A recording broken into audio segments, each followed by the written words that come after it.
Puji Tuhan, Bapak Ibu yang diberkati, kembali kita boleh bersama-sama di tempat ini, dan kita boleh dibawa Tuhan ada di bulan yang baru, bulan di mana kita ada di penghujung tahun hari ini. Bapak Ibu bisa enggak sebelum kita mendengarkan firman Tuhan, sedikit kita lihat ke belakang jauh di sepanjang tahun ini. Mulai dari awal tahun ini, ada enggak Tuhan biarkan hidup kita? Kita renungkan yuk dengan jujur hari ini. Atau kalau pertanyaan saya, ada enggak Tuhan membiarkan hidup kita? Maka jawaban kita serentak sama, Tuhan tidak pernah biarkan hidup kita. Tapi jika pertanyaan saya begini, apa yang kita sudah buat bagi Tuhan sehingga Tuhan tersenyum lihat hidup kita? Bapak Ibu jemaat yang diberkati Tuhan, saya dalam perenungan saya menyimpulkan satu hal untuk saya jadikan tema di sepanjang bulan November ini. Tapi sebelumnya saya ajak saudara lihat firman Tuhan hari ini. Filipi pasal 1 ayat 6. Filipi 1 ayat 6.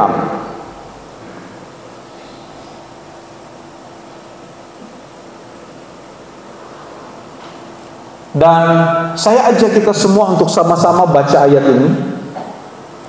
Dan saya berharap saudara tidak hanya sekedar bisa membaca, tetapi mulai ketika saudara membaca hari ini dan seterusnya, ini menjadi suatu perenungan buat kita. Dan mari, singkat waktu saya ajak kita semua sama-sama baca ya. Filipi 1 ayatnya yang ke-6. Hitungan yang ketiga kita sama-sama mulai. 2 dan mulai. Akan hal ini aku yakin sepenuhnya, yaitu Ia yang memulai pekerjaan yang baik di antara kamu akan meneruskannya sampai pada akhirnya pada hari Kristus Yesus. Minggu lalu saya menyampaikan suatu hal terkait suatu fakta, suatu kebenaran tentang keberadaan kehidupan kita manusia. Kalau saudara yang ibadah minggu lalu, saudara tentu masih ingat bahwa tidak ada satu orang di antara kita yang tidak akan melewati atau tidak akan mengalami kematian. Ini fakta saya katakan kemarin. Entah soal waktu itu kapan, itu Tuhan yang punya kuasa. Tetapi soal kematian, kita semua akan sampai pada tahap itu. Dan sekali lagi minggu kemarin saya selalu tekankan dan titik beratkan bahwa itu fakta kebenaran yang kita nggak bisa katakan tidak. Nah, Bapak Ibu jemaat yang diberkati Tuhan, ketika minggu kemarin saya selesai menyampaikan firman Tuhan, firman itu masih terus terbawa dalam kehidupan saya. Masih terus saya pergumulkan, masih terus saya bawa dalam pikiran dan benak saya, selalu mengolah firman itu, mau membuat firman itu menjadi suatu kekuatan baru, menjadi rema. Sampai pada beberapa hari lalu timbul satu pertanyaan dalam hidup saya begini. Kenapa Tuhan masih izinkan saudara dan saya hidup hari ini? Sebelum saya lebih jauh menyampaikan kebenaran firman Tuhan, coba bangun satu pertanyaan yang serius dalam hidup kita hari ini. Kira-kira kalau Tuhan masih boleh mengizinkan kita hidup hari ini sampai detik ini, itu kenapa? Ada apa? Oke, jangan terlalu tegang lah. Boleh saya bertanya sama saudara terkait dengan pertanyaan ini? Boleh? Bilangkah? Iya, iya Om. Boleh Om. Boleh? Siapa yang bilang boleh tadi? Yang duluan tadi bilang. Siapa yang pertama tadi? Jujur, Bapak Ibu jemaat yang diberkati Tuhan, ini satu hal yang menarik buat kita bahas di sepanjang bulan ini. Karena pertanyaan ini bukan saja sebagai suatu pertanyaan yang muncul begitu saja. Menurut saya ini ada satu maksud Tuhan bagi kita di tempat ini. Terlebih melalui kehidupan saya secara pribadi sebagai gembala, sebagai hamba Tuhan, menjadi suatu perenungan bertolak dari khotbah tema minggu lalu, dan sampai pada akhirnya muncul satu pertanyaan, kalau Tuhan masih kasih kita hidup hari ini, kenapa? Bapak Ibu jemaat yang diberkati Tuhan, karena kecenderungan manusia, kalau kita mau jujur ya, kadang kita nggak berani untuk bahwa pola pikir kita itu memikirkan hal-hal yang sifatnya mendasar dalam hidup kita, tentang hidup itu sendiri. Nah, Bapak Ibu jemaat yang diberkati, saudara perhatikan ayat ini. Dan mulai dari ayat ini kita akan membangun kebenaran firman Tuhan. Ayat ini katakan begini, akan hal ini aku yakin sepenuhnya. Ini Paulus yang berbicara. Dan sekali lagi, kondisi Paulus ketika menulis surat ini kepada jemaat Kristen di Filipi, Paulus tidak sedang dalam kondisi nyaman, tidak. Tapi dia dalam kondisi menghitung hari untuk dieksekusi mati di penjara. Panjang lebar Paulus berbicara, ayat-ayat sebelumnya meyakinkan bahwa tulisan ini bersumber dari Tuhan. Dan Paulus sangat yakin betul bahwa tulisan ini, ketika dia menulis surat ini untuk menghibur jemaat di Filipi, Tuhan punya maksud dari semua itu. Maka dari itu Paulus katakan, akan hal ini aku yakin sepenuhnya. Yaitu ia di sini siapa? Bapa di sorga. Bapa yang memulai pekerjaan yang baik di antara kamu akan meneruskannya sampai pada akhirnya, pada hari Kristus Yesus. Maksudnya pada saat Yesus datang kali yang kedua. Apa yang dikerjakan Bapa? Yang dikerjakan Bapa adalah suatu pekerjaan yang baik. Maka dari itu selalu dalam bahasa saya selalu katakan begini, bahwa tidak ada suatu kejadian dalam hidup kita itu yang tidak baik jika itu bersumber dari Tuhan. Entah saudara punya pergumulan, saya nggak mau tahu. Entah apa judul pergumulan saudara, yang saya tahu jika itu Tuhan luaskan, maka Tuhan punya maksud yang baik. Bapak Ibu jemaat yang diberkati Tuhan, Bapa yang memulai pekerjaan yang baik di antara kamu. Sedikit saya bawa gambaran.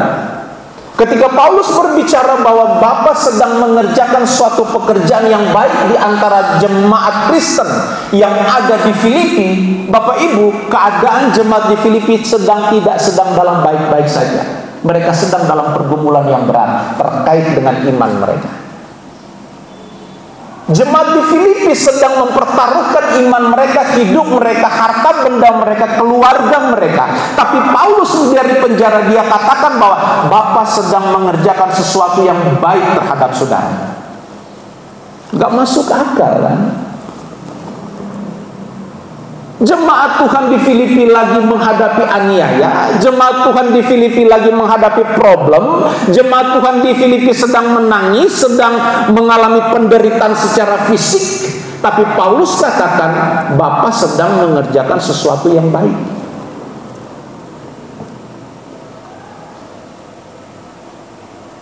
Mungkin kalau saya tarik ayat ini masuk dalam kehidupan kita hari ini, saudara mungkin sedang mengalami problem, mengalami tantangan, mengalami pergumulan yang begitu berat, dan firman ini datang dalam hidup kita. Firman Tuhan katakan bahwa Bapa sedang mengerjakan sesuatu yang baik dalam hidupmu. Tapi pada faktanya saudara lagi nangis. Faktanya saudara lagi bergumul. Faktanya kita semua lagi teriak, Tuhan kenapa ini terjadi? Tapi Alkitab katakan Tuhan sedang mengerjakan sesuatu yang baik di antara kamu. Dan saudara perhatikan, kalau Tuhan yang sudah memulai, maka Tuhan tidak akan pernah berhenti di tengah jalan. Tuhan akan menyempurnakan, Tuhan akan buat segala rencananya tergenapi dalam hidup kita. Maka dari itu ayat ini berkata, Ia yang memulai pekerjaan yang baik di antara kamu akan meneruskannya. Sampai kapan? Sampai Tuhan Yesus datang. Mari kita renungkan yuk.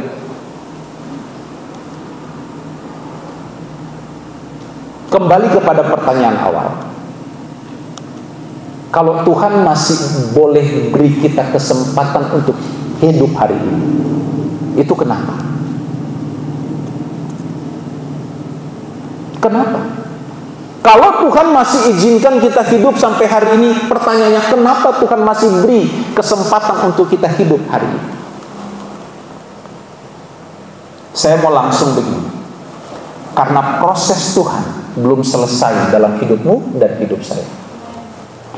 Yang setuju dengan ini boleh beri lambaikan tangan dan sorak-sorai bagi Tuhan. Ya. Kalau Tuhan masih boleh izinkan kita hidup, saudara ada hari ini, saya berkhotbah hari ini, dan akan melewati hari-hari ke depan dengan segala macam hal yang sedang terjadi dalam hidup kita. Kalau kita masih hidup hari ini, berarti proses Tuhan belum selesai. Amin. Ya. Kapan proses selesai? Ketika Tuhan datang. Oke? Dalam sudut pandang eskatologi kedatangan Tuhan secara fisik, maka proses itu selesai. Dan yang kedua, kapan proses itu selesai? Ketika kita sudah selesai mengakhiri hidup di dunia. Bapak Ibu, jika kita masih ada hari ini, itu berarti Tuhan masih sedang berproses dalam hidup kita. Kenapa Tuhan sedang berproses? Karena Dia yang sudah memulai segala sesuatu terkait dengan hidup kita. Maka Tuhan punya rencana dalam hidup kita adalah hal-hal yang baik. Dan Tuhan tidak akan berhenti di tengah jalan. Jika kita ada di dalam Tuhan, maka Tuhan akan terus berproses sampai Tuhan itu datang kali yang kedua. Bapak Ibu jemaat yang diberkati, apa yang diproses Tuhan? Nah, pertanyaannya kan begitu. Apa yang Tuhan proses dalam hidup kita? Ingat, dosa membuat segala sesuatu dalam hidup kita ini rusak adanya. Kita kembali kepada konteks dosa awal di Taman Eden. Ketika manusia jatuh dalam dosa, pertama hubungan manusia dengan Allah terputus. Dan karena dosa, Alkitab katakan upahnya adalah maut. Syukur kepada Tuhan, Yesus datang sebagai juru selamat, memulihkan hubungan manusia yang tadi rusak karena dosa. Dan melalui Yesus kembali ada koneksi antara manusia dengan Allah. Tapi apakah berhenti sampai di situ proses ini? Tidak. Saudara dan saya masih terus bergumul dengan apa? Natur dosa yang ada dalam hidup kita. Sifat manusia yang sudah jatuh di dalam dosa, itu yang perlu kita persoalkan. Dan disinilah Tuhan mau terus memproses hidup kita. Disinilah Tuhan yang sudah memulai pekerjaan yang baik. Kapan pekerjaan yang baik itu terjadi? Ketika penciptaan itu terjadi. Manusia diciptakan baik adanya, baik segala yang diciptakan termasuk manusia. Tapi karena dosa tadi, Tuhan gak mau ciptaannya ini binasa untuk selama-lamanya. Tidak ada niat hati Tuhan untuk saudara dan saya itu binasa. Catat baik, tidak ada. Yang Alkitab narasikan adalah Allah menyediakan hari depan yang penuh harapan. Itu narasi Alkitab, itu firman Tuhan. Dan sekali lagi, tidak ada niat hati Tuhan untuk saudara tidak diberkati atau tidak menikmati berkat Tuhan. Yang disediakan Tuhan di bawah kolong langit ini untuk dinikmati oleh anak-anaknya. Tetapi ingat, bahwa karena dosa inilah terkadang hidup kita ini yang seharusnya menyenangkan Tuhan, karena masih natur kita ini terkontaminasi dengan dosa, maka inilah yang menjadi proses Tuhan untuk supaya kita hidup hari demi hari menyenangkan hatinya sampai dia datang kali yang kedua. Bapak Ibu jemaat yang diberkati Tuhan, apa yang diproses Tuhan? Kalau kita masih ada hari ini karena proses itu belum selesai, apa yang Tuhan sedang kerjakan dalam hidup kita? Agar supaya kita benar-benar hidup berkenan, layak, indah bagi Tuhan. Yang pertama, saudara buka Alkitab saudara, Roma pasal 8 ayat 29. Ini yang pertama. Roma 8 ayat 29. Alkitab katakan begini. Ada bagian kita sama-sama baca deh Bapak Ibu. Saya nggak mau diberkati sendiri, saya mau saudara juga diberkati. Sama-sama yuk kita baca Roma 8 ayat 29. 2 dan mulai. Sebab semua orang yang dipilihnya dari semula, mereka juga ditentukannya dari semula untuk menjadi serupa dengan gambaran anaknya, supaya ia anaknya itu menjadi yang sulung di antara banyak saudara. Ini proses yang pertama. Saya hanya akan kemukakan 3 hal, tapi saudara bisa temukan banyak hal dalam Alkitab terkait dengan hidup kita, apa saja yang Tuhan akan proses. Karena singkat waktu kita hari ini, maka saya berupaya untuk munculkan 3 hal. Dan kiranya ini menjadi dasar persoalan yang perlu kita bangun hari demi hari, agar hidup kita benar-benar hidup yang diberkati dan yang menyenangkan hati Tuhan.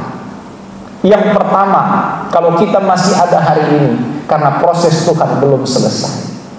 Dan apa yang Tuhan sedang proses dalam hidup kita?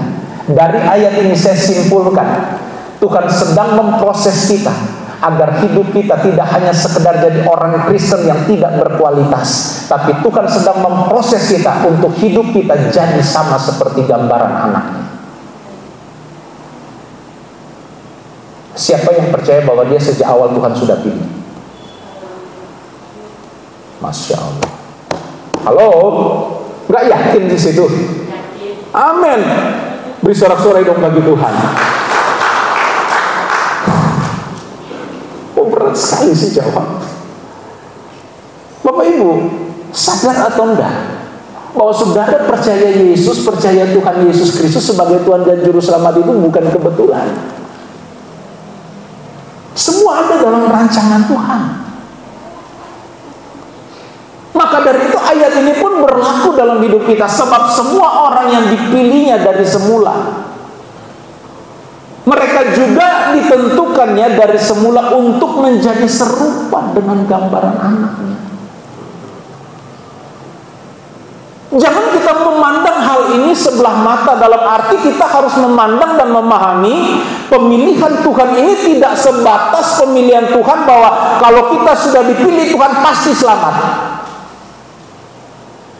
Itu pemikiran yang dangkal. Kata Tuhan sudah pilih kita dari semula, berarti Tuhan memberi kita kesempatan untuk diproses. Menjadi apa? Menjadi serupa seperti gambaran anaknya.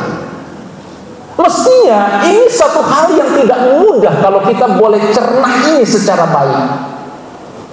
Kita jadi orang Kristen tidak sekedar menikmati yang baik dari Tuhan. Kalau kita jadi orang Kristen hanya sekedar menerima atau menikmati yang baik dari Tuhan, saya katakan bahwa model orang berpikir seperti itu layaknya kepercayaan-kepercayaan pada umumnya di luar sana. Tapi bagi kita, pemilihan Tuhan itu adalah kesempatan untuk kita diubahkan. Diubahkan jadi sama seperti anaknya. Jadi anaknya ini, Yesus Kristus adalah contoh. Maka dari itu ayat ini berkata, supaya ia anaknya itu menjadi sulung yang sulung, kakak tertua kita, yang harus menjadi teladan. Yesus harus menjadi teladan. Dan dia sudah membuktikan dia menjadi teladan. Kapan dia menjadi teladan yang sempurna? Filipi pasal 2 menarasikan bahwa Yesus mati, taat, bahkan mati di kayu salib. Itu teladan. Dan kita harus meneladani. Kalau Yesus sudah memberikan teladan bahwa dia taat tunduk kepada segala apa yang dikatakan Bapa di sorga, maka kita sebagai adik-adiknya harus meneladani. Jadi saya katakan, kenapa kita masih hidup hari ini? Karena proses belum selesai. Dan apa yang sedang Tuhan proses dalam hidup kita? Proses itu adalah supaya kita menjadi serupa seperti anaknya. Siapa yang mau diproses untuk jadi sama seperti Yesus? Boleh lambaikan tangan saudara? Boleh? Beri sorak-sorai sekali lagi. Jadi tidak ada keinginan lain. Proses itu masih terjadi. Kenapa kita masih diizinkan hidup oleh Tuhan? Karena proses itu masih berlanjut dalam hidup kita. Masih terus terjadi dalam hidup kita. Mungkin saudara bertanya, kalau begitu Om juga masih diproses. Iya, saya masih diproses. Karena kita masih sama-sama hidup hari ini. Dan proses ini berlangsung terus. Karena kalau kita kembali kepada Filipi pasal 1 ayat 6, coba Hendrik balik. Filipi 1 ayat 6, saudara lihat, perhatikan ayat ini tadi. Apa Alkitab katakan di sana? Akan hal ini aku yakin sepenuhnya, yaitu Bapa yang memulai pekerjaan yang baik di antara kamu akan meneruskannya. Akan meneruskannya. Jadi di sini perhatikan, Paulus sedang buat satu hal yang dahsyat, menarasikan, memberikan suatu pernyataan yang hebat, bahwasanya inisiatif untuk kita diubahkan itu bukan dari kita manusia, tapi dari Bapa sendiri. Maka dari itu Alkitab katakan, betapa besar kasih Allah akan dunia ini, sehingga ia rela memberikan anaknya yang tunggal mati bagi kita, supaya kita yang percaya di dalam namanya diselamatkan. Jadi jangan sia-siakan kasih Allah ini. Jangan kita nggak anggap kasih Allah itu nggak bernilai. Kasih Allah itu nilainya tidak terhingga. Karena inisiatif untuk manusia itu dipulihkan bukan muncul dari manusia, tapi muncul dari hati Allah yang paling dalam. Buktinya apa? Adam dan Hawa jatuh dalam dosa. Apa yang mereka lakukan? Lari dan sembunyi, betul? Dan kadang-kadang saudara sadar atau tidak, ini menjadi natur dalam hidup kita. Kita buat salah belum langsung berani mengakui salah. Kadang-kadang kita buat satu argumen. Tuhan, bukan saya yang salah, Tuhan. Istriku yang salah. Tuhan, bukan saya yang salah. Suamiku yang salah. Tuhan, bukan saya yang salah. Tetangga yang salah. Itu natur. Natur dosa yang perlu kita bereskan dalam hidup kita. Bapak Ibu jemaat yang diberkati, yang pertama, kenapa kita masih hidup? Karena proses belum selesai. Dan apa yang Tuhan sedang proses? Proses Tuhan adalah supaya kita jadi serupa seperti gambaran anaknya. Itu yang Tuhan inginkan. Mau diproses? Gak mudah memang. Saya merenungkannya, Tuhan, ini gak mudah proses ini. Proses ini berat lah. Tapi saya menyimpulkan tidak ada cara lain kalau kita mau nikmati kemurahan Tuhan. Tidak ada cara lain kalau kita mau setia sampai akhir, maka komitmen setia sampai akhir ini harus berbarengan dengan proses. Setia sampai akhir ini nggak bisa kita pisah dengan proses itu sendiri. Saya nggak tahu kenapa Tuhan berikan tema ini di sepanjang tahun 2025 ini. Ketika tema ini muncul di awal tahun ini, proses langsung terjadi. Kalau saudara ingat, mulai dari awal bulan Januari dan seterusnya, berproses terus kita di tempat ini. Diproses Tuhan terus. Itu artinya apa? Tuhan masih perhatikan dan sayang kita. Karena Tuhan punya tujuan adalah apa? Kita jadi seperti anaknya.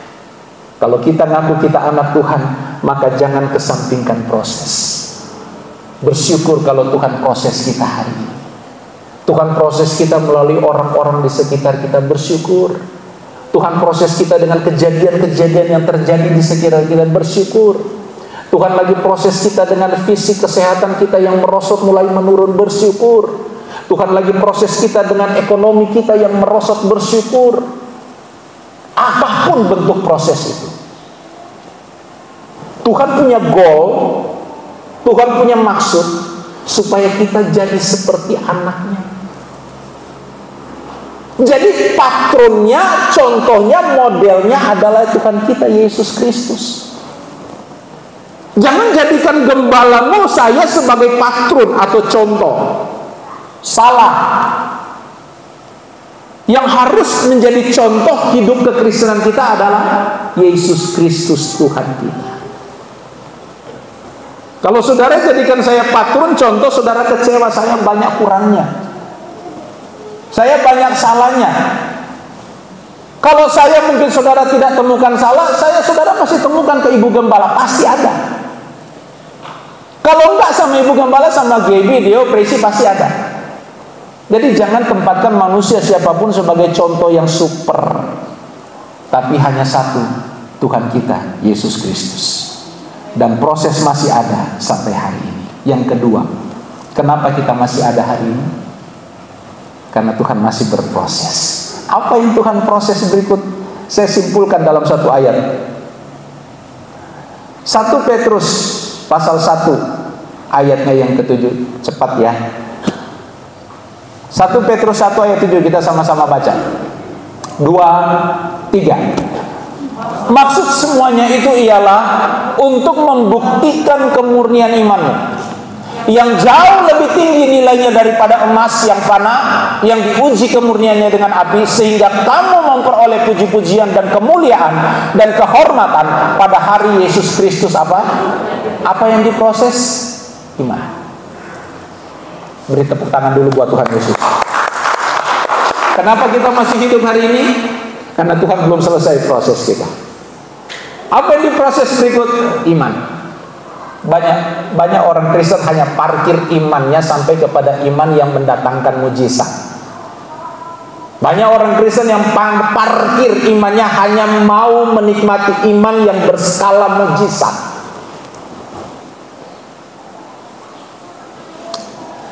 Saya ditelepon beberapa hari lalu.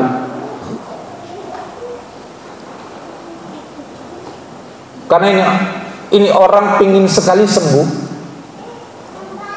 dan mereka sudah mengambil suatu langkah yang tepat, menghubungi seorang hamba Tuhan yang kalau saudara lihat di medsos itu, dia punya karunia menyembuhkan. Ini hamba Tuhan terkenal. Hubungilah hamba Tuhan ini by phone. Hamba Tuhan ini ngomong bahwa yang sakit ini karena pekerjaan kuasa kegelapan. Maka diarahkan, tolong siapkan babi 1 ekor.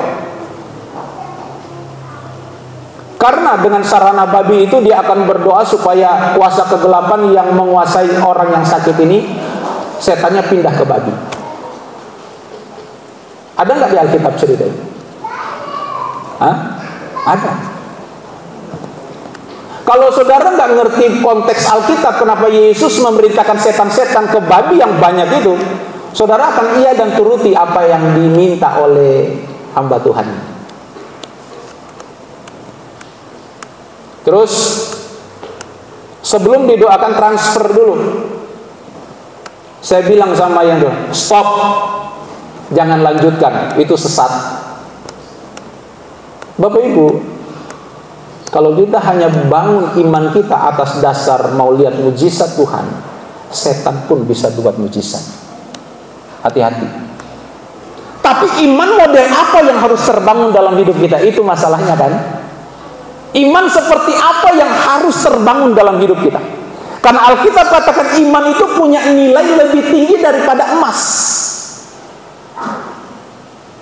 Berapa banyak emas yang saudara gunakan hari ini? Berapa gram sih? Iman nilainya lebih tinggi dari emas.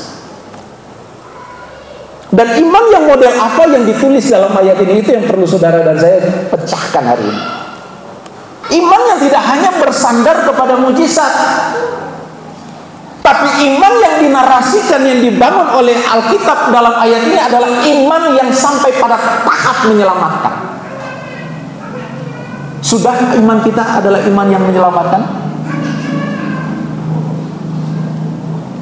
Sudah iman kita sampai pada tahap iman yang menyelamatkan?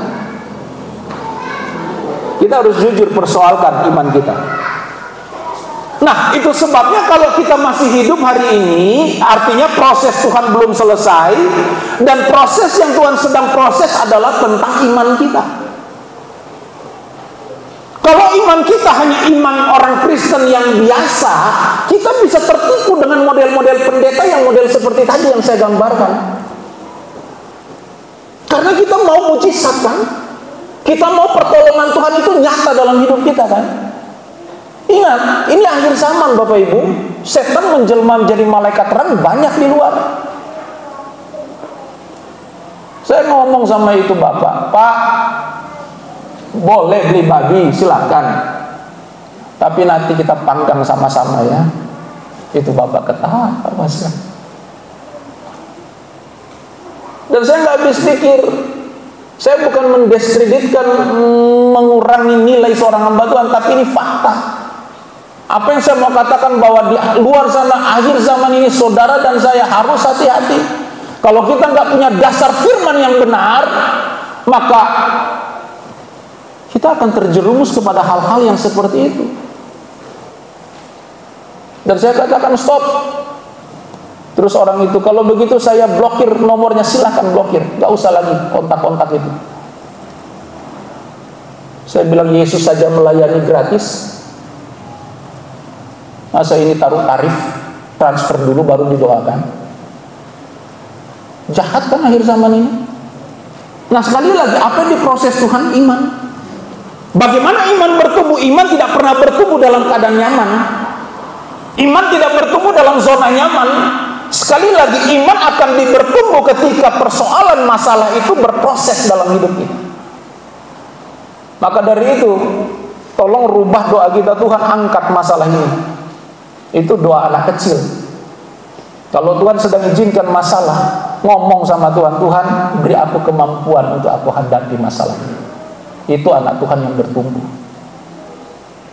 Kadang kita mau Tuhan angkat masalah ini, Tuhan bebaskan aku dari masalah ini. Baik, kedengarannya baik, gak ada yang salah.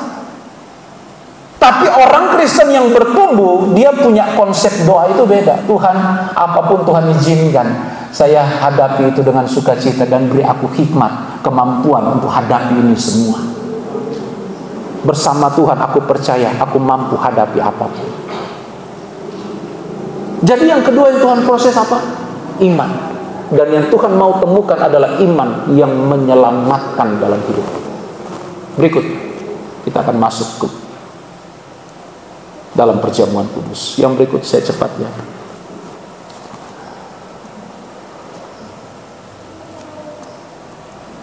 Matius pasal 9 ayat 36. Ini yang terakhir. Matius pasal 9 ayat 36. Kita sama-sama baca ya. 2, 3. Melihat orang banyak itu, tergeraklah hati Yesus oleh belas kasihan kepada mereka. Karena mereka lelah dan terlantar seperti domba yang tidak bergembala. Apa yang saya mau katakan? Kalau tadi bicara iman, ini poin yang ketiga saya bicara tentang hati. Kita harus punya hati seperti hatinya Tuhan. Kenapa kita masih hidup? Karena proses belum selesai. Dan yang Tuhan sedang proses adalah hati kita. Kalau kita punya hati seperti hati Bapa, hatinya Tuhan Yesus, maka segala sesuatu yang kita lihat di sekitar kita adalah proyek Tuhan untuk kita jadi berkat bagi banyak orang. Kita jadi sumber terang. Kita jadi kepanjangan tangan Tuhan untuk menjadi berkat. Mungkin kita belum mampu untuk memberikan sesuatu yang besar, tapi setidaknya melalui doa kita berdoa secara sungguh-sungguh, memberkati siapapun dia. Dan Alkitab mengajarkan orang musuh pun kita harus memberkati dan mendoakan mereka. Tapi saya percaya kita nggak punya musuh di sini, amin. Amin. Gak punya musuh kan? Siapa musuh kita? Satu, iblis. Manusia bukan musuh. Betul? Manusia adalah alat. Kadang Tuhan pakai manusia untuk memproses manusia yang lain. Ada istilah di daerah kami di Minahasa, sitou sitimou tumou tou. Itu bahasa Ibrani. Ada kegerika-gerikaan dan ada kemanggarai-manggaraian sedikit. Artinya begini, manusia itu kalau hidup harus menghidupi manusia yang lain. Dan itu dipopulerkan oleh tokoh nasional di daerah kami, GSSJ Ratu Langit. Dan Bapak Ibu Jemaat yang diberkati Tuhan, kita harus punya hati-hati yang seperti hatinya Tuhan. Melihat sekeliling, melihat hal-hal yang ada di sekitar kita dengan cara pandang Tuhan. Bukan dengan cara pandang kita manusia yang kadang-kadang egois, kadang-kadang dibangun dengan emosi. Tapi kita harus melihat segala sesuatu dari sudut pandang kebenaran. Kalau kita sudah punya hatinya Tuhan, maka segala sesuatu kita hanya bisa berkata, aku mengucap syukur dalam segala perkara. Karena itu yang Tuhan kehendaki bagi setiap kita. Kenapa saudara dan saya masih hidup? Karena proses belum selesai. Dan apa yang Tuhan sedang proses? Banyak hal. Tapi 3 poin hari ini kiranya menjadi dasar buat kita mulai merenungkan kekristenan kita. Jadi jangan cepat-cepat beranjak dari kekristenan kita dan menyerah dengan segala perkara. Tetapi mari kita hadapi segala sesuatu bersama dengan Tuhan. Saudara boleh tutup Alkitab saudara. Bapak Ibu Jemaat yang diberkati Tuhan, di hadapan saudara ada tubuh dan darah Yesus. Kita akan masuk dalam sakramen perjamuan kudus. Saya mengundang pemain musik, penyanyi bisa maju ke depan dan kita siapkan hidup kita.